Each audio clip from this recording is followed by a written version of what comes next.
Hey everybody, you know who it is. This is Oliver from Techitron, and today I'm back after a very long hiatus actually. So we're bringing you the review of the Walton Primo RX4, which is the successor to the very successful Walton Primo RX3. Now I know you guys have been waiting for a video review for a while, and now we just have that for you. We don't want to waste any more time. Let's get right into it.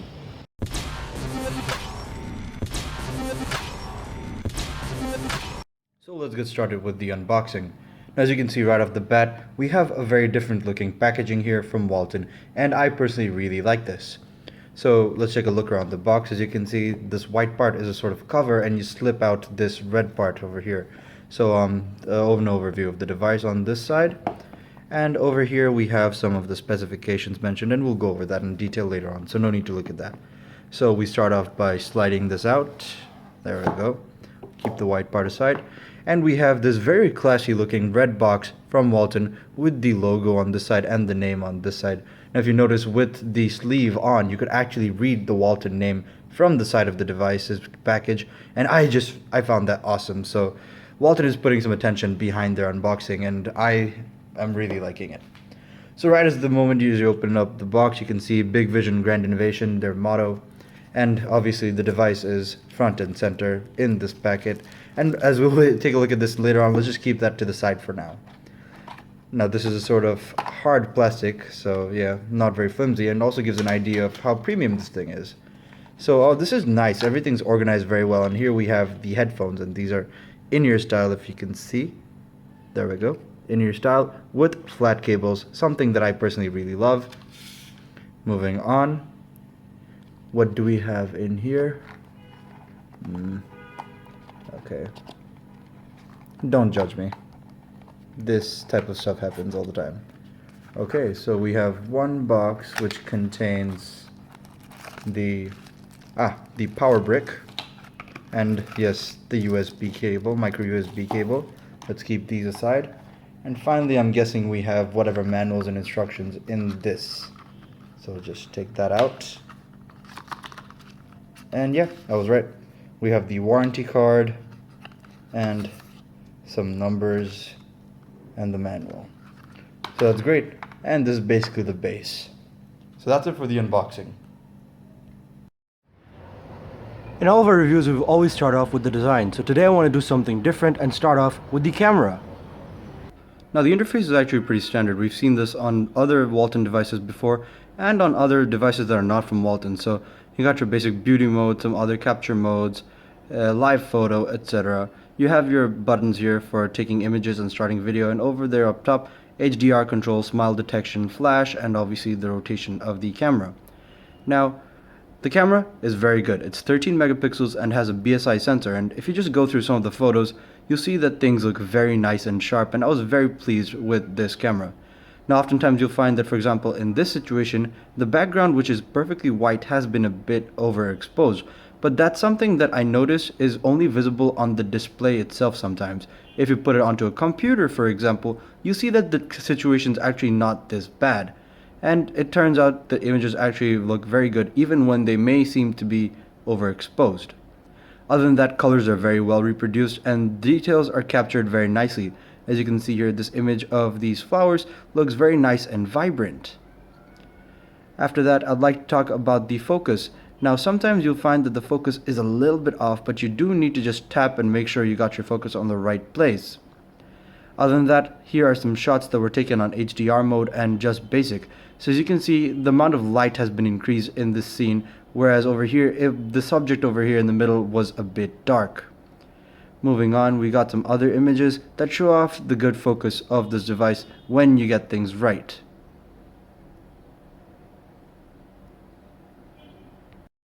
The front-facing camera is very nice as well, and it features a 5 megapixel sensor.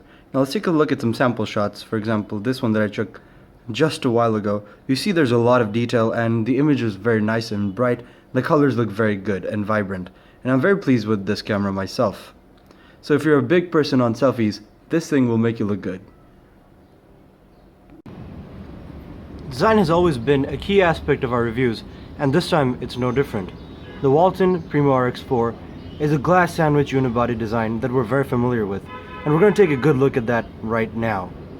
For the glass on with unibody design, we have Dragon Trail glass protecting the back of the device, while we have Gorilla Glass 3 on the front.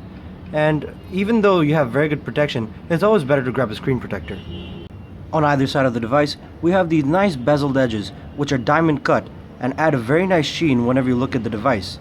Moreover, the body is made out of metal and is obviously offering a very premium experience whenever you're holding this device in hand.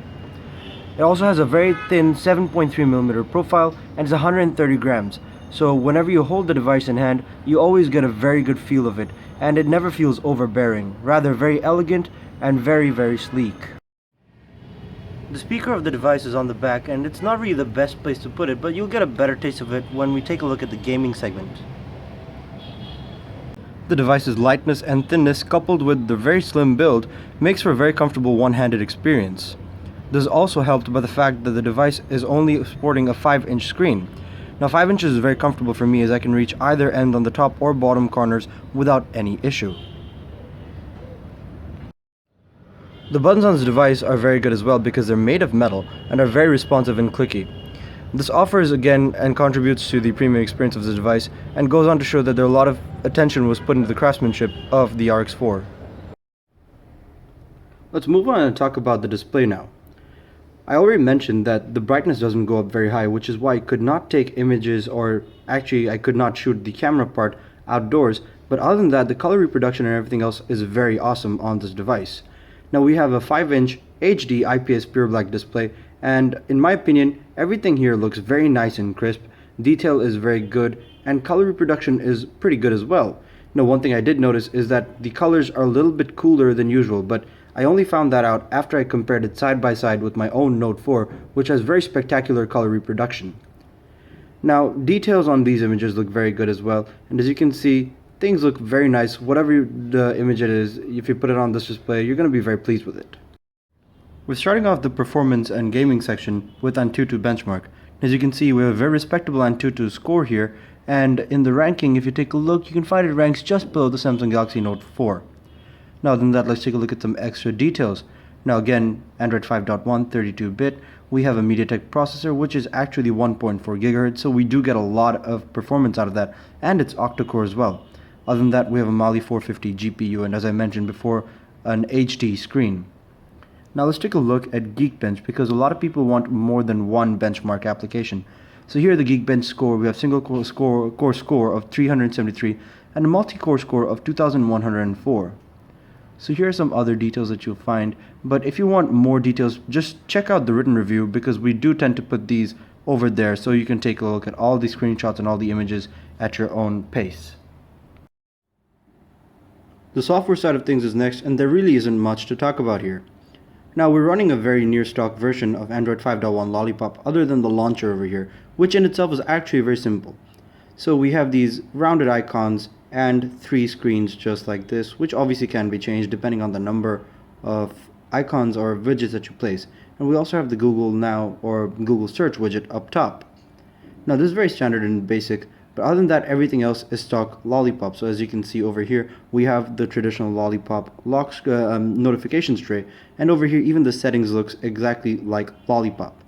So just to show you what version of the software I'm running, I'm just going to go here, I see Android version 5.1, and yeah, here we have Lollipop. Now the performance of Lollipop on this is absolutely awesome, very smooth, very nice, and it's in fact the most thing that I like about this device, the performance of the software. Lollipop is just so smooth, just using it feels very good, and every single time I go back to maybe a KitKat device or even Jelly Bean, I just don't feel the same amount of comfort using that device, purely because of the software.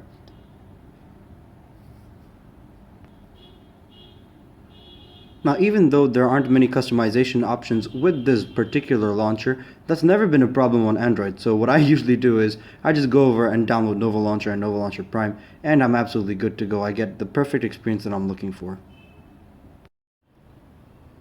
For gaming, we tried out a number of very intensive games, and I have 3 of them lined up over here, which is Asphalt 8, NFS No Limits, and Modern Combat 5. Now I know what everybody wants to see, Modern Combat 5, so without wasting any time or beating around the bush, I'm diving right into this.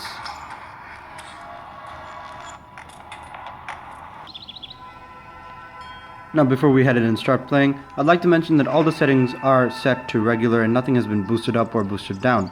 So do take note of the audio as well as the screen rate and performance while I play the game.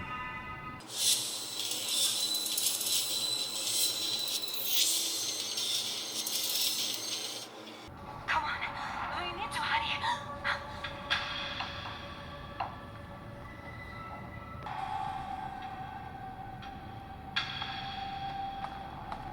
Stay back!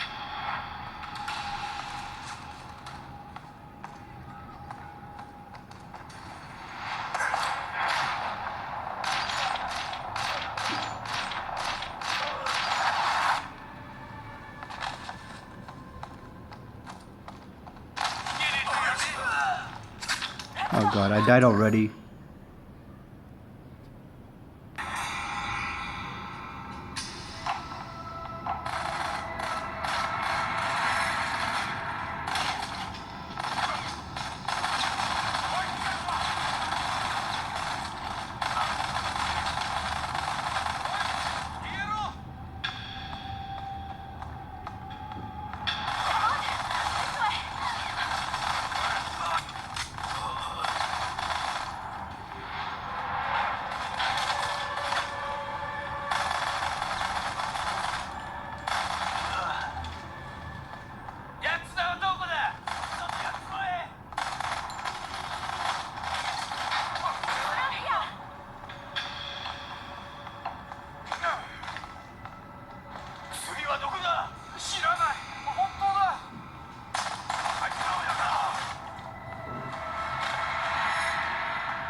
Stay close to me!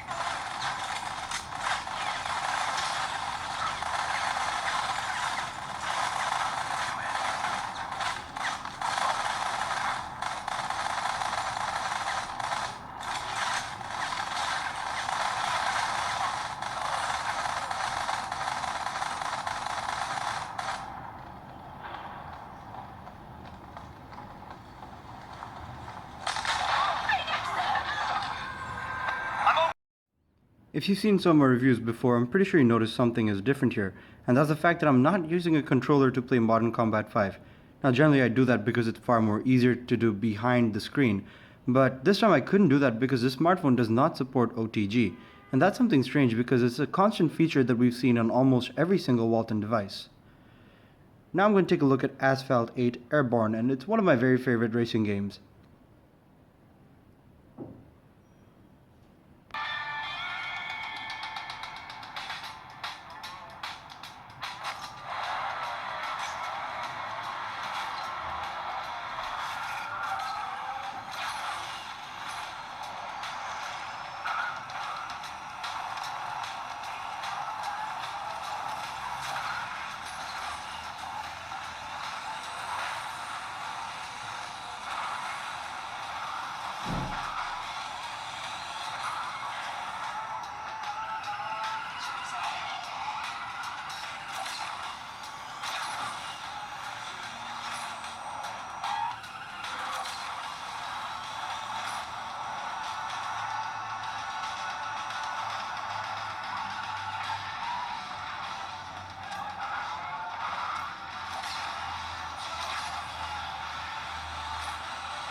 So as you can see here, the gaming experience on this device is actually pretty awesome.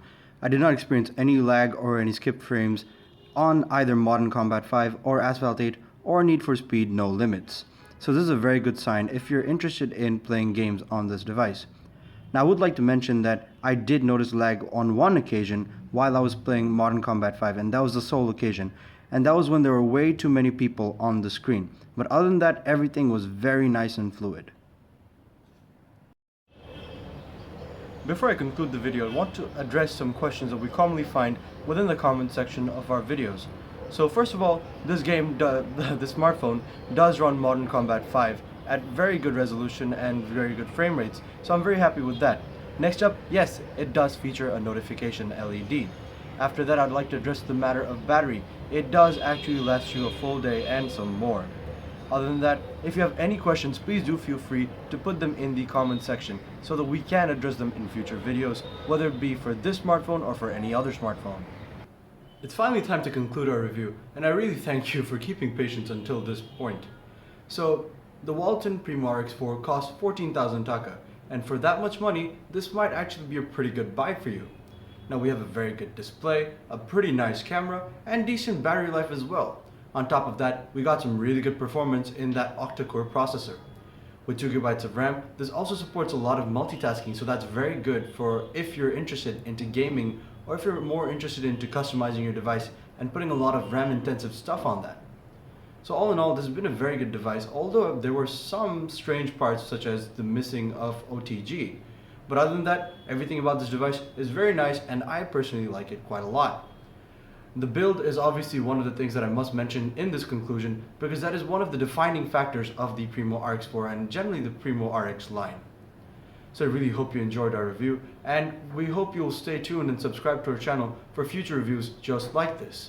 Other than that, please make sure you do check out the written component of this review because there are a lot of details that we do mention in the written component that you won't find in the video review itself because it tends to make things very long. I really hope you enjoyed it. Thank you and stay tuned to TechieTron.